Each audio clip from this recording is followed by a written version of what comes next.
नमस्कार, स्वागत है आपका। वक्त हो चला है प्राइम टाइम एक्सक्लूसिव का। मैं हूं आपके साथ आशा झा। उपचुनाव से पहले योगी सरकार ने किसानों को लेकर बड़ा दांव खेला है। एमएसपी पर किसानों की नाराजगी और विपक्ष की किसान राजनीति को देखते हुए योगी सरकार ने किसान वोट बैंक को साधने का नया प्लान तैयार किया है। यूपी एग्रीज योजना, इस प्रस्ताव को यूपी कैबिनेट की बैठक में मंजूरी मिल चुकी है। इस योजना के तहत बुंदेलखंड और पूर्वी उत्तर प्रदेश के किसानों की उत्पादकता बढ़ाने की पहल की जाएगी। उत्तर प्रदेश में दरअसल इस वक्त पीडीए, संविधान, आरक्षण, यहां तक कि किसान, हर मुद्दे पर विपक्ष का नैरेटिव काम कर रहा है और योगी सरकार की यह पहल इसी नैरेटिव की काट का हिस्सा है। ऐसे में आज आपको दिखाते हैं कि पीडीए की काट क्या बन पाएगा किसान कार्ड। देखिए, भारत के विकास का मार्ग खेत और खलियान से होकर के जाता है। अन्नदाता किसान का सम्मान होगा तब भारत का सम्मान बढ़ेगा। किसान के ऊपर इतना अन्याय किसी सरकार ने नहीं किया होगा।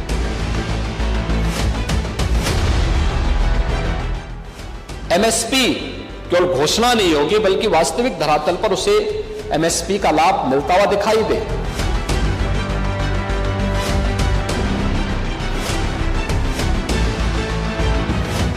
किसान को गारंटी एमएसपी दिलवाकर, पैसा माफ कर जितना पैसा इन्होंने अदानी अंबानी को दिया है उतना पैसा हिंदुस्तान के किसान, मजदूर, गरीब, दलित उनके जेब में डालेगा।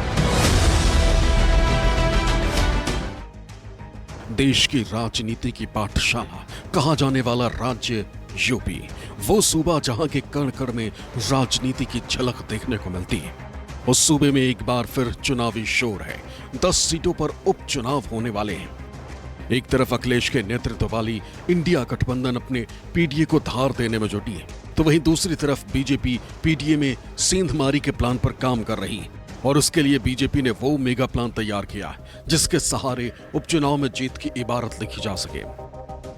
बीजेपी लगातार अपने हिंदुत्व वाले एजेंडे पर आगे बढ़ रही है, लेकिन पिछड़ा, दलित और अल्पसंख्यक यानी कि पीडीए वोट बैंक में सेंधमारी के लिए बीजेपी ने किसान कार्ड खेला है। वो अन्नदाता जिसकी कोई जात नहीं होती, लेकिन फिर भी वो सियासतदानों के लिए मोहरा हमेशा बनता है। अब इसी किसान कार्ड के सहारे बीजेपी चुनावी वैतरणी पार करने के प्लान पर काम कर रही है। दरअसल उपचुनाव से पहले किसानों को रिझाने में योगी सरकार जुटी। प्रदेश में विश्व बैंक की मदद से Uttar Pradesh agriculture growth and rural enterprise ecosystem strengthening परियोजना शुरू होगी। इसके जरिए कृषि क्षेत्र में कई नए प्रयोग होंगे। 6 साल में करीब 4000 करोड़ रुपए खर्च किया जाएगा। सेंटर ऑफ एक्सीलेंस खुलेंगे और 500 किसानों को तकनीक देखने के लिए विदेश भ्रमण कराया जाएगा। इस परियोजना में केंद्र सरकार से कोई मदद नहीं ली जाएगी। इसमें कृषि क्षेत्र से संबद्ध क्षेत्र में निवेश और उत्पादकता, नवाचार और रोजगार की दृष्टि से विकास की पर्याप्त संभावनाएं हैं और उन संभावनाओं को देखते हुए परियोजना क्षेत्र के कृषकों की आय में वृद्धि करते हुए राज्य की अर्थव्यवस्था को गति देना है और जिससे प्रत्यक्ष रूप से किसान भाई हमारे लाभान्वित होंगे। यह परियोजना 6 वर्षों के लिए चलेगी और इसमें 28 जनपद शामिल किए गए हैं। परियोजना के संचालन के लिए 3 कमेटियां बनाई जाएंगी। राज्य स्तर पर मुख्य सचिव की अध्यक्षता में प्रोजेक्ट स्टीयरिंग कमेटी, कृषि उत्पादन आयुक्त की अध्यक्षता में प्रोजेक्ट एग्जीक्यूटिव कमेटी और जिला स्तर पर जिला अधिकारी की अध्यक्षता में डिस्ट्रिक्ट एग्जीक्यूटिव कमेटी बनेगी। यूपी उपचुनाव के साथ साथ 2027 के विधानसभा चुनाव को ध्यान में रखते हुए योगी सरकार के इस फैसले को बेहद ही महत्वपूर्ण माना जा रहा है। वैसे भी लोकसभा चुनाव के दौरान उत्तर प्रदेश में अखिलेश यादव के पीडीए के फॉर्मूले ने बीजेपी को बड़ा डेंट पहुंचाया था। ऐसे में योगी सरकार अब किसानों को रिझाने में लगी हुई है, जिससे समाजवादी पार्टी के पीडीए के फॉर्मूले में किसानों के जरिए बड़ी सेंधमारी की जा सके, क्योंकि उत्तर प्रदेश में वैसे भी किसान निर्णायक भूमिका में रहते हैं। दरअसल विपक्ष का पीडीए बीजेपी के लिए गले के फांस बन चुका है। हालात ये है कि प्रदेश में इंडिया गठबंधन की अगुवाई कर रहे अखिलेश यादव लगातार बीजेपी को पीडीए विरोधी करार देने में जुटे हैं। साथ ही आरोप लगा रहे हैं कि बीजेपी के राज में पिछड़ों और दलितों पर अन्याय हुआ है। बीजेपी से मुक्ति होने का मतलब है तमाम परेशानियां, दुख, संकट से मुक्ति होना। जिस बात को हम सब लोग कहते रहे कि संविधान और आरक्षण पर निगाह है भारतीय जनता पार्टी की, उन्हें जब मौका मिलता है आरक्षण से खिलवाड़ करते हैं। यही वजह है कि बीजेपी लगातार इसकी काट ढूंढने में लगी और यही वजह है कि अब किसानों को लुभाने के लिए बीजेपी ने यह मास्टर स्ट्रोक चला। कृषि और उसका जो संपर्कीय क्षेत्र है, इसमें भी सरकार ने बेहतरीन कदम उठाए हैं। आज आप देख सकते हैं उत्तर प्रदेश सभी मामलों में एक अच्छी दिशा में आगे बढ़ा है और मुझे लगता है कि उत्तर प्रदेश के अंदर मोदी जी के नेतृत्व में देश के अंदर किसानों के लिए जो योजनाएं घोषित की, पहली बार किसान सरकार के एजेंडे का हिस्सा बना है। अगर आंकड़ों पर गौर करें तो उत्तर प्रदेश में करीब 66,000 आबादी खेती और उससे जुड़े कामों से अपनी आजीविका चलाती है। उत्तर प्रदेश में 76% जमीन पर खेती होती है, यानी एक बड़ा वर्ग खेती किसानी से यूपी में जुड़ा है, जिसे बीजेपी अपने पाले में लाने के जुगत में लगी। दरअसल न सिर्फ यूपी के किसान बल्कि देश भर में किसान पिछले कुछ सालों में बीजेपी से नाराज नजर आ रहे हैं और इसे मुद्दा बनाकर विपक्ष बीजेपी पर लगातार हमलावर रहा और इसका खामियाजा भी बीजेपी को 2024 के चुनाव में उठाना पड़ा। हालांकि अब भी राहुल से लेकर अखिलेश इस मुद्दे पर बीजेपी को सदन से सड़क तक घेरते नजर आते हैं। किसानों ने मांगा क्या? स्पीकर ने किसानों ने सिर्फ ये कहा कि अगर 16 लाख करोड़ रुपए अरबपतियों का कर्जा माफ हो सकता है तो हमारा भी थोड़ा सा कर दीजिए। किसान ने यह कहा कि हर प्रोडक्ट के लिए सही प्राइस मिलती है, हमें भी एमएसपी दे दीजिए। और आप लोगों ने कहा किसान का कर्जा माफ नहीं होगा और एमएसपी नहीं मिलेगी। जो सरकार मंचों से ये कहती थी कि हम किसानों की आय दोगुनी कर देंगे, आज तो 11 साल हो गए सरकार। किसान की आय दोगुनी हो गई क्या सरकार बताए?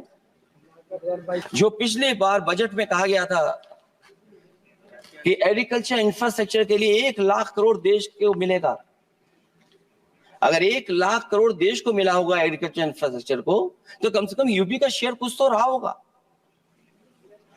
सभापति महोदय, सरकार ने अगर एक भी मंडी बनाई हो तो बता दें। हालांकि योगी सरकार यूपी एग्रीज प्रोजेक्ट को लेकर काफी उत्साहित नजर आ रही, लेकिन विपक्ष बीजेपी को किसान विरोधी करार दे रहा है। विपक्ष का साफ कहना है कि बीजेपी चाहे जो भी चाल चल ले, किसान उनके बहकावे में नहीं आएंगे। योगी आदित्यनाथ, नरेंद्र मोदी, बीजेपी, ये तीनों सिर्फ और सिर्फ देश के किसानों को गुमराह करते हैं। आंकड़े प्रतिदिन आत्महत्या के बढ़ते जा रहे हैं। किसानों के जो गन्ने के दाम है वो उनको मिलते नहीं समय पे। किसानों को एमएसपी देने की बात की थी और वादा किया था, जिसमें 750 से ज़्यादा किसान शहीद हो गए उस आंदोलन में। आज तक एमएसपी पूरी नहीं की। भाजपा की नीयत ही किसान विरोधी है। 3 काले कानून किसानों पर थोप दिए। आज सबसे ज्यादा किसान कर्ज के तले दबा हुआ है।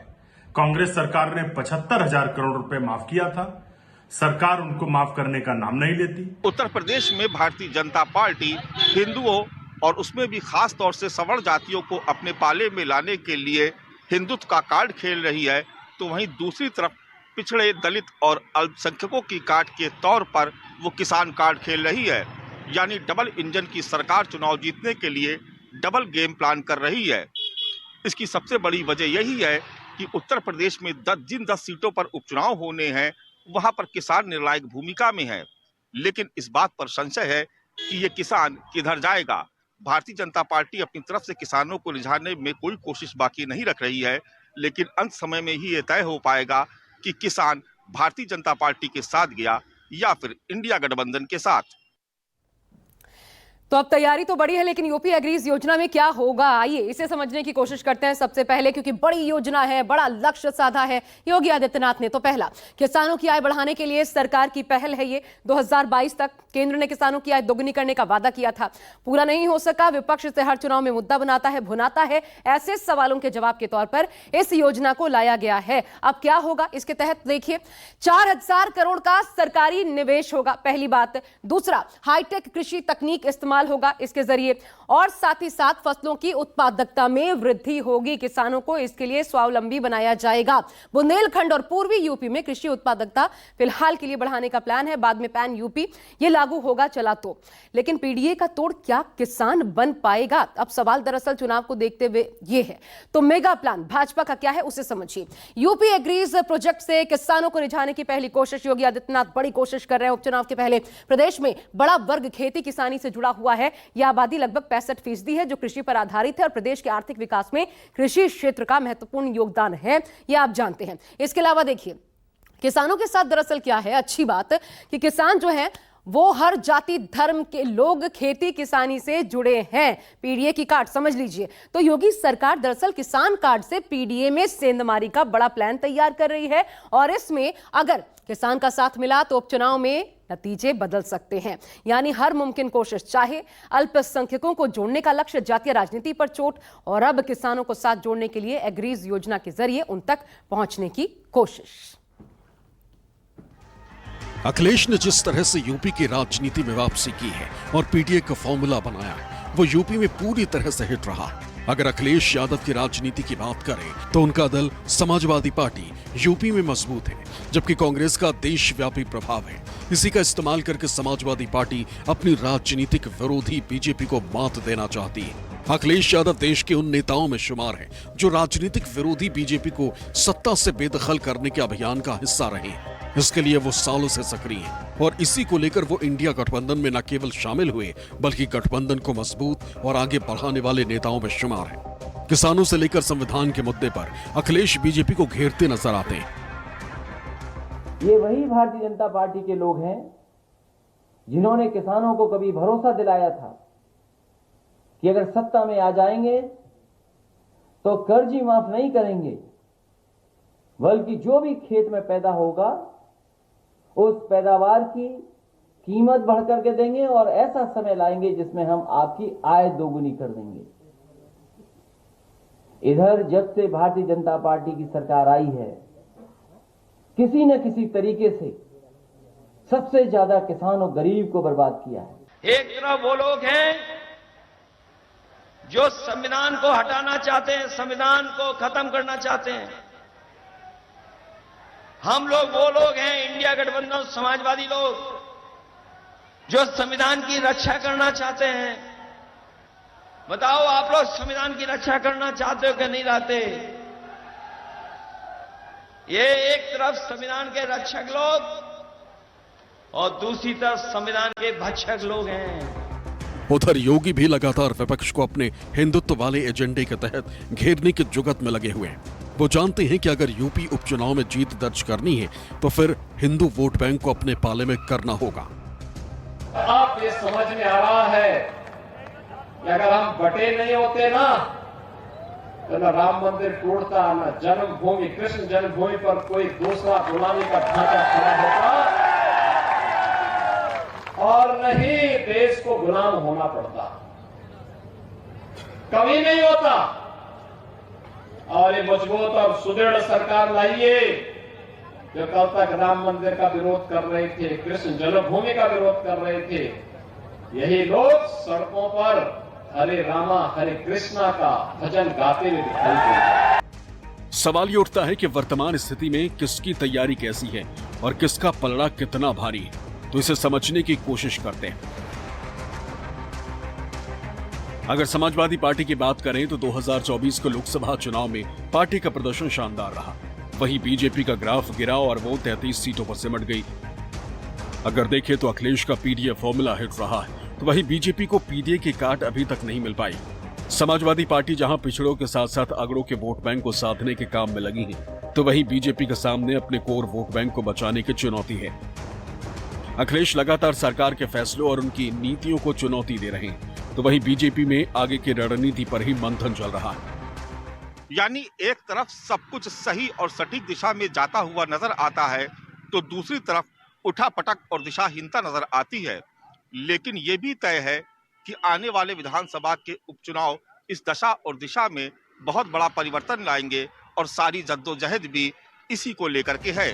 वहीं योगी सरकार के इस फैसले का किसान नेता स्वागत कर रहे हैं। मैं समझता हूं कि इस पैकेज में बहुत सारी तकनीकी सुविधाएं हैं, बहुत सारी बाजार की सुविधाएं हैं और पहली बार उत्तर प्रदेश में कृषि सेज के लिए भी इन्होंने एक स्थान दिया है, बनाने का जो है इसमें प्रोविजन किया है।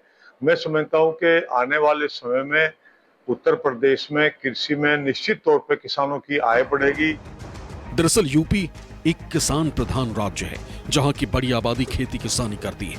अगर आंकड़ों पर गौर करें तो उत्तर प्रदेश में कृषि उत्पादन में पूर्वी उत्तर प्रदेश का योगदान 28% है, वहीं पश्चिमी उत्तर प्रदेश का योगदान 50% है। यानी ये वो दो इलाके जहां खेती किसानी बड़े पैमाने पर होती है और ये दो इलाके सभी पार्टियों के लिए काफी अहम माने जाते हैं। हालांकि 2022 के विधानसभा चुनाव में बीजेपी ने इन दोनों इलाकों में अच्छा प्रदर्शन किया था, लेकिन 2024 के लोकसभा चुनाव और किसान आंदोलन के बाद वक्त और हालात दोनों बदल चुके हैं। तो क्या किसानों पर फोकस अभी ही है? उपचुनाव के पहले ही किसान याद आ रहे हैं? दरअसल इसकी हकीकत क्या है, चलिए यूपी में किसानों के लिए योजनाएं क्या चल रही हैं उसके माध्यम से समझिए, आपको दिखाते हैं। मुख्यमंत्री किसान उपहार योजना, मुख्यमंत्री छात्रवृत्ति योजना, मुख्यमंत्री कृषक दुर्घटना सहायता योजना, न सिर्फ यही बल्कि मुख्यमंत्री खेत खलिहान अग्निकांड दुर्घटना सहायता योजना, मुख्यमंत्री कृषि उत्पादन मंडी समिति एवं आढ़ती सहायता योजना।